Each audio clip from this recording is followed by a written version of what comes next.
ny zavanitranga tao anatin'le fanomezana ny lalàna no andao jerevantsika kely hoe talohany natongavany hazo fijaliana zany de nomena ny lalàna de io lalàna io de nianaran'ny olona ary ivelan'ny olona nampahafantarina ny olona ny tsaranany olona ihany koa ary mbola nitariana ny olona. Inona nefa ny zavanitranga tao anatin'izay vanim-potoana ny lalàna izay dia amaky isika ny teny efa nivakiana ihany aloha fa somary anamafisatsika ity resaka androany ty ao amin'ny romanina dia ny toko fafito romanina toko fafito andiny fafito ka hatramin'ny 1:10 vakitsika daholo. Romanina toko fafito andiny fafito ka hatramin'ny 1:10 amin'ny anaran'i Jesosy Tompo ary zao ny vaky ny teny. Inona ary no lazaitsika? Ota va ny lalàna? Sa natria izany kanefa tsy nahalala ny ota aho ratsy tamin'ny lalàna satria tsy fantatro akory ny fitsiriritana ratsy ny lalàna ny nanao hoe aza mitsiriritra. Fa io didy io no nentin'ny ota nampihetsika ny fitsiriritana rehetra tato anatiko fa maty ny ota ratsy misy ny lalàna. Ary izaho dia velona tsy nanan-dalàna fa iny fa rehefa tonga kosa ny didy dia velona indray ny ota ka de maty aho. Ary ny didy izay natao hahazoana fiainana dia hitako fa nahatonga fahafatesana tamiko kosa fa io didy io dia nentin'ny ota namitaka sy nahafaty ahy.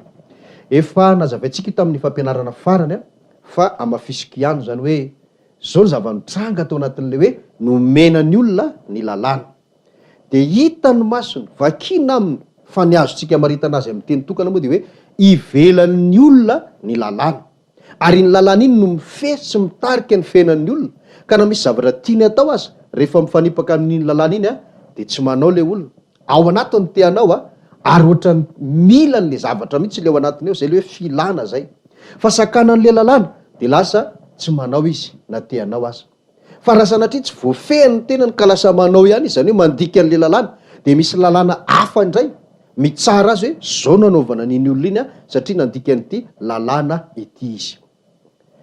De rehefa nifehezin'ny apôstôly Paoly araka ity vakitsika ity zany ny zavanitranga tao amin'izay fotoana izay de zao ny lalàna ozy izy de tsy ota akory fa saingy zao na lalàna ny atao hoe ota zany hoe nahafantarana zany hoe inona avy ny atao hoe ota de ny tany sainy teo zany hoe zao ny ota arak'izay voasoratra anatin'ny lalàna.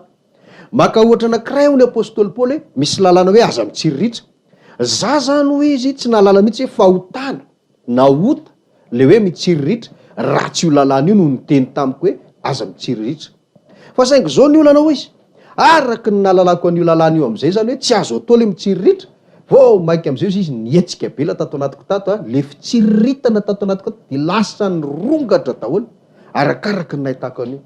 Fijaliana zany ny fiainako ny apôstôly Paoly hoe lalàna miteny aza mitsiriritra ny ato anatiko mirongatra be le fitsiriritana te hitsiriritra aho fa matahotra hoe raha vao za mitsiriritra eo zao ny miandry aho. De ohatran'izay zany ny zavatra namehezan'ny apôstôly azy de raha nytoy zany le izy de hoe io didy io mihitsy izy nentin'ny ota napetsika amin'ny fitsiriritana rehetra tato anatiko satria zaho izy taloha tsy nahalala an'izany hoe fahotana ny fitsiriritana de ohatrany tsisy fitsiriritana mihitsy tato anatiko tato fa raha vao nafantatra an'io io mihitsy ny nanetsika an'le fitsiriritana tato anatiko tato zao nazoko lazaina ho ny apôstôly Paoly hoe io didy io izy zay neritreretina mba azahoana fiainana ay vao maika nitondra fahafatesana tato anatiko zay zany namezana anazy fa io didy io nentin'ny ota namitaka sy nahafaty ahy de tsy Paoly irery fa ny olon-drehetra zay mbola tao anatin'le hoe vanim-potoana anankiray talohan'ny azo fijaliana lalàna no nifehin'ny olona zay natao hoe taritin'ny lalàna izy ary ivelan'le olona ny lalàna de ohatr'izay daholo ny fiainan'ny olona rehetra fa tsy Paoly rery akory. De mbola nitohizany moa teny io indrindra eny amin'ny 14:4 ka hatrany amin'ny 20:20 ao amin'ny romanina toko fafito ihany de nisy zavatra nitantarain'ny Jeromy vavolombelona mihitsy eo fa saingy zao no tokony ho fantatsika io zavatra soratan'ny apôstôly io zany de zavatra ny ainany talohany nahandraisany ny fahasoavana nomeny Jesosy Kristy teo amin'ny hazo fijaliana satria zay le teny am'le Jaona toko 1 vakitsika 1 teo hoe ny lalàna de nomena tamin'ny alalan'ny Mosesy fa ny fahasoavana sy ny fahamarinana kosa de nomena tamin'ny alalan'ny Jesosy Kristy. De tamin'izy le mbola tsy tao am'le hoe Jesosy Kristy fa mbola tao am'le hoe lalàna zany hoe taloha mbola tsy nahalala an' Jesosy no tantarainy amin'ity fiainany ity. De te hitandrina ny lalàna izy fa saingy zao misy voatandriny ihany, misy tsy voatandrina satria mahery loatra le ho tao anaty. Zay no namehezany azy zay. Ka zay ny zavatra nitranga sy nisy tao anatin'ny atao hoe vanim-potoana talohany natongavan' Jesosy Kristy, ilay nyresantsika hoe vanim-potoanan'ny lalàna. Ary eto no ilazako ihany koa hoe izay vanim-potoana izay, zany hoe talohany natongavan' Jesosy Kristy, ilay atao hoe fahasoavana sy fahamarinana, de zay vanim-potoana rehetrarehetra zay no atao hoe ambany lalàna. Fa tsokevitra zany fiheverana hoe misy olona mitandrina ny lalàna de heverina hoe ambany lalàna reny olona ireny. Fa tsisy mpivavaka tsy mitandrina lalàna ange eto ambonin'ny tany. Fa zany hoe neny sasany fotsiny lalàna ray ihany raisy ny roa, neny sasany mety betsabetsaka neny sasany. De tena ananganana lalàna ao am-piangonana mihitsy, ohatra hoe raha misy tratra mijangajanga, inona nataon'ny fiangonana azy? Lalàn'Andriamanitra ange mandara hoe aza mijangajangy. Ka zay zany no tiako tenenina hoe ny atao hoe ambany lalàna de tsy izay mitandrina na manaraka ny lalàna akory, fa vanim-potoana no diavin'ny vahoakan'Andriamanitra sy ny tantaran'ny fanomponan'Andriamanitra talohan'ny hatongavan'ny azo fijaliana, izay no atao hoe ambany lalàna.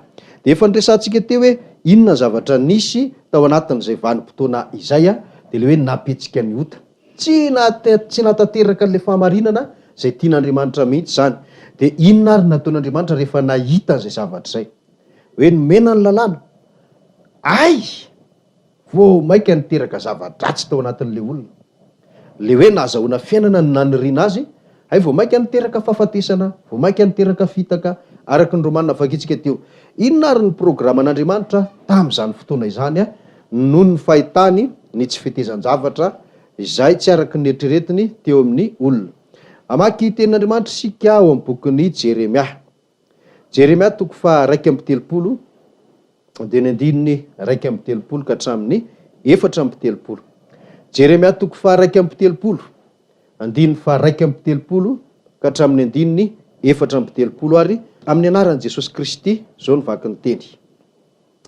Indro avy ny andro, o Jehova, izay hanaovako fanekena vaovao amin'ny taranak'Israely sy ny taranako Joda. Nefa tsy araka ny fanekena nataoko tamin'ny razany tamin'ny andro nitantanako azy nitondra azy nivoaka avy tany amin'ny tany Egipta, fa izy ireny de nivadika ny fanekeko, nefa izaho ny vadiny, hoy Jehova. Fa izao ny fanekena hataoko amin'ny taranak'Israely rehefa afaka izany andro zany, hoy Jehova, de ataoko ao an-tsainy ny lalako sady ho soratako ao am-pony. Ary izaho ho andriamaniny, ary izy ho oloko. Ary samy tsy hampianatra ny namany sy ny rahalahiny avy intsony izy hoe mahalala ny Jehova, fa samy ahalalay avokoa izy rehetra, hatramin'ny kely indrindra ka hatramin'ny lehibe indrindra, hoy Jehova. Fa havelako ny elony ary tsy ho tsarovako intsony ny fahotany. Zay no fikasan'Andriamanitra am'izay ary. Raha nanantena zany izy hoe tena handeha araka ny fahamarinany reto zanak'Israely reto, izay zanak'Israely zay ihany mantsy no vahoakan'Andriamanitra tamin'izany vanim-potoana izany. De nomena ny lalàna hoe mba handehanandreo amin'ny fahamarinana. Ay, zava-doza ho ihany nitranga satria napietsika zavatra maro izay atao hoe vokatry ny ota avokoa tao anatin'ny fiainan'ny olona, ny fahitany sy ny fahalalany le lalàna. De ohatran'ny kivy Andriamanitra raha olombelona angamba, hoe za ty mba nanantena an'izao nefa tsy izany ny zavatra nisy. Fa zany hoe Andriamanitra azy moa de tsy kivy izy, fa nanao drafitra na planina na zava-baovao Andriamanitra hoe zao ndray ary. Inona le teniny? Hoe indro avy ny andro sisy hanao fanekena vaovao amin'ny taranak'Israely sy ny taranako Joda aho. Ny dika zany de hoe zay rehetrarehetra ny ainana tao ambanin'le vanim-potoana atao hoe ambany lalàna izay no resahan'ny tenin'Andriamanitra hoe fanekena taloha. De zava-nisy tao le niresantsika teo hoe ivelan'ny olona ny lalàna, napetsika an'le ota ka na ratsy hatrany hatrany ny fiainan'le olona, de indraindray izy mandika an'le lalàna ihany. De izy Andriamanitra hoe zany ny fanekena taloha, fa zao hanao fanekena vaovao ozy izy. Rehefa afaka zany andro zany, de inona le fanekena vaovao? De mitoy ny teny, ery amin'ny andiny telo amby telopolo ary le fanekena vaovao hoe izao ny fanekena ataoko amin'ny taranak'Israely rehefa afaka zany andro zany ho Jehova, ataoko an-tsainy ny lalako sady hosoratako ao am-pony ary izao Andriamaniny ary izy oloko. Le fanekena taloha tety ivelan'ny olona le lalàna, de hitan'Andriamanitra ny kilema sy ny tsininy. De ozy izy hoe anao fanekena vaovao tsy ataoko ivelan'ny olona ntsony ny lalàna fa ataoko an-tsainy de soratako ao am-pony. Fa nazavaitsika izay. De izay zany no zava-misy ao anatiny atao hoe fanekena vaovao. Ny fanekena taloha ny lalàna de ivelan'ny olona. Ny fanekena vaovao kosa ny lalàna de ao anatin'ny olona. De efa nampianaritsika moa hoe ahoana zany lalàna ao anaty zany fa tsy iverenana eto intsony, fa tsy hoe ny fo akory no sokirina de soratana de ohatr'izay koa ny saina, fa zavatra fa mihitsy zay efa nolazaiko taminareo teto hoe le sain'le olona sy le fon'le olona lasa manana fiainana mifanaraka am'le zavatra takin'le lalàna zay tsy ivelany ntsony fa ao anatiny. De eno tsara nge ny fahatanteran'le izy hoe eo amin'ny andiny faefatra amby telopolo de izy hoe ary samy tsy hampianatra ny namany sy ny rahalahiny avontsony izy hoe mahalalà Jehova fa samy alalay avokoa izy rehetra hatramin'ny kely indrindra ka hatramin'ny lehibe indrindra, fa avelako ny hoy Jehova fa avelako ny eliny ary tsy ho tsarovako intsony ny fahotany. Tatsika am'zany tsy mila fampianarana intsony le olona hoe zao atao, aza manao azao, ohatran'le zava-nisy tany aloha le hoe ny lalàna de tenenina foana hoe zao ny tsy azo atao hoe zao ny tokony atao hoe, fa tsy natanteraka ninina atao anatin'ny olona. Fanekena taloha zany fa ny zava-misy ao fanekena vaovao kosa osa izy de zao tsisy hampianatra ntsony fa tonga de samy mahalala daholo reo olondreo hoe zao ny tsy azo atao, zao no azo atao. Inona ny antony? Ka le fony mihitsy nefa mifanaraka am'le zavatra takiny ny lalàna ka tsy mila fampahafantarana intsony. Zay zany ny fikasan'Andriamanitra efa tam'zany tam'zany hoe programa zany tamin'ny andron'ny Jeremia zany ty vakitsika ity hoe hitan'Andriamanitra zany le kilema, le zavatra tsy nety tao anatin'le fanekena taloha de izy hoe hanao fanekena vaovao de rehefa tanteraka le fanekena vaovao de zao tsisy hampianatra ny namantsony izy, samy tonga de matsapa ny ataony, samy mahalala daholo hoe zao ny mety, zao ny tsy mety, ary ny tena irin'Andriamanitra de tsy izay ihany fa avy hatrany de mifanaraka am'le zavatra takin'ny lalàna ny fiainan'ny olona ao anatin'le atao hoe fanekena vaovao. De andenge ho tsidiatsika hoe inona ary no teny zay namaritra ny fahatanteran'izay fikasan'Andriamanitra izay. Tsika zany efa mahalala eto fa misy ary ny fanekena taloha, talohan'ny azo fijaliana ny dikan'izay. De ny zava-nisy tao amin'ny fanekena taloha ny lalàna ivelan'ny olona, le ota kosa ao anatin'le olona, de le lalàna manoro an'le olona hoe zao ny tsy mety, fa rakarakin'le tenenin'le lalàna iny no vao mainka mampirongatra an'le ota ao anaty de mitarika sy mitaona an'le olona hanao zavatra mifanohatra am'lay lalàna. De hitan'Andriamanitra hoe tsy mety satria tsy nanova ninina tao anatin'le olona le izy, tsy naisotra an'le ota le tao anatin'le olona le izy. De izy Andriamanitra hoe aleo anao fanekena vaovao inona zava-baovao ao anatin'ny fanekena vaovao zany de tsy ivelan'ny olona ntsony lalàna fa ao anatiny, ary le olona tsy mila atory sy ampianarina ntsony hoe zao ny tsy mety, zao ny mety, fa mandeho azy arak'izay zavatra takin'ny lalàna satria nahoana le fony sy le sainy mihitsy no efa voaova ho tonga fo vaovao, saina vaovao mandeha sy mahatanteraka ny zavatra takin'ny lalàna. De izay mihitsy le atao hoe fahamarinana.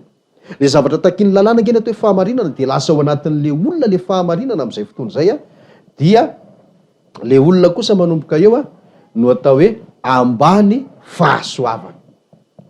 Zany hoe ivanim-potoana nanomboka atao amin'ny hazo fijaliana ny makaty mandrapatonga ny farany, zay no atao hoe ambany fahasoavana. Fa ny vanim-potoana talohan'izay kosa no atao hoe ambany lalàna. De ny talohan'izay hotany tao anatin'ny olona, fa rehefa tonga kosa ny fahasoavana, fahamarinana no anatin'ny olona, zay le hoe nomena tamin'ny alalan'ny Mose sy ny lalàna, fa ny fahamarinana sy ny fahasoavana kosa nomena tamin'ny alalan'ny Jesosy Kristy. Fanekena taloha zay rehetrarehetra zay talohan'ny hazo fijaliana. Fanekena vaovao kosa de ao anatin'ny olona ny lalàna, zay zany ny atao hoe fanekena taloha sy fanekena vaovao. Ny fanekena taloha zany hotany nanjaka tao anatin'ny olona, ny fanekena vaovao kosa fahamarinana no manjaka ao anatin'ny olona. de hoy aho hoe ao amafisitsika le tenin'Andriamanitra ary ao amin'ny bokin'ny Hebreo toko fahavalo. Hebreo toko fahavalo de ny andininy fahafito sy ny andininy fahavalo. Hebreo toko fahavalo andininy fahafito sy andininy fahavalo ary no vakina amin'ny anaran'i Jesosy. Fa raha tsy nanantsiny izany fanekena voalohany zany dia tsy mba nisy fitoerana ho tadiavina ho an'ny faharoa. Fa manome tsiny ny olona izy manao hoe indro avy ny andro Jehovah izay hanaovako fanekena vaovao amin'ny taranak'Israely sy ny taranako Joda. Io le teny tany amin'ny Jeremia ihany zany no averina eto. Fa ny tsindriana zany amin'le andininy fahafito de hoe nanantsiny le fanekena voalohany. De zao no karakaraina, no amboarina, no manina le fanekena faharoa na ny fanekena vaovao. Ny tsiny le fanekena voalohany de le fa nazavaintsika teo, vao maika hanapetsika an'le ota tao anatin'le olona na de atao hoe hita aza fa fanohitra amin'ny lalàna. De hoy izy Andriamanitra hoe aloha anaovana fanekena vaovao indray. De inona le fanekena vaovao? Le nazavaintsika teo hoe tsy velany tsony lalàna fa ao anatin'ny olona. Efa niresahana teo foana tsy averina intsony. Amafisina ihany izao tenin'Andriamanitra izao amin'ny Hebreo toko fahavalo ihany de ny andininy fahatelo ambin'ny folo. Hebreo toko fahavalo andininy fahatelo ambin'ny folo, elo tsara ny teny manao hoe amin'ny anaovany hoe vaovao dia natao ny fahefa ela ny voalohany, fa izatratra ela sy miantitra de efa madiva ho levona. De manamafy an'le andininy fahafito teo zany hoe tsy mety tsony le taloha de aloha anaovana vaovao. Le taloha de lalàna no ny fean'ny olona, saingy ivelan'ny olona. Le vaovao kosa le lalàna ao anatin'ny olona tsy ivelany intsony ary Kristy na ny fahamarinana no manjaka ao anatiny. De io zany le teny voasoratra any amin'ny Jeremia toko faha 1:30 ihany no miverina ao amin'ny Hebreo toko fahavalo vakitsika io manomboka amin'ny andininy fahafito, vakitsarangina andininy fahafolo sy 12 de ho voamarinao zay zavatra izay. Zany hoe tany amin'ny testamenta taloha, mbola tamin'ny andron'ny fanekena taloha, de efa nomanina sy nolazaina ny hisin'ny fanekena vaovao. Eto amin'ny bokin'ny Hebreo kosa zay efa taty amin'ny andron'ny fanekena vaovao de manoratra ny fahatanterahany zany sy manazava ny zava-nisy tao anatin'le hoe fanekena taloha. Andininy farany vakitsika ary amin'ity androany ity mba ahafahantsika zany maka hevitra anankiray arak'izay fampianarana izay momba ny fanekena taloha sy ny fanekena vaovao. Ao amin'ny Romanina ihany no vakitsika dia ny toko faha 4. Romanina toko faha 4 andininy 12 sy andininy 15. Romanina toko faha 4 andininy 12 sy 15. Amin'ny anaran'i Jesosy zanak'Andriamanitra zao ny vakiny teny: fa ny ota tsy anakery aminareo, fa tsy mba ambany lalàna ianareo fa ambany fahasoavana. Ahoana ary? Anota va isika saingy tsy ambany lalàna fa ambany fahasoavana? Sanatria zany. Ny ota tsy anakery aminareo